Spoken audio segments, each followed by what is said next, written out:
What about the debt to GDP figures that we're looking at? In Italy, we see them marching towards 160%, roughly 100% more than what we have here in Germany. How does that get solved, Daniel? Yeah.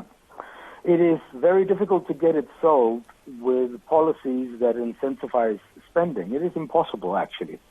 If there's one thing that we have learned in the European Union is that revenue measures don't work, because when revenues go up and the economy is growing, most governments actually continue to spend as much as they did in the downturn. Furthermore, the problem is that the level of current spending that is untouchable, entitlements, etc., is growing because of the aging of the population, because of the structural levels of unemployment that are much higher than in the United States, etc.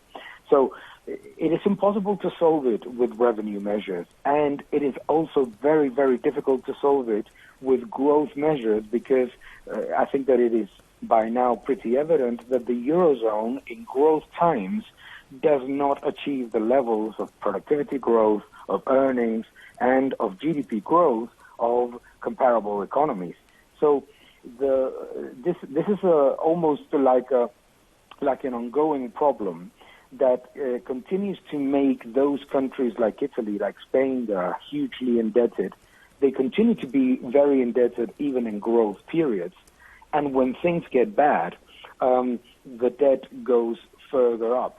So the European Union needs to change a lot of its policies in order to cement a recovery that is based on the private sector and on growth of productivity. Because if everything is based on maintaining a level of excessive government spending at any cost, then what ends up happening is that the tax wedge and the burdens to job creation make growth lower, debt higher, and spending almost untouched.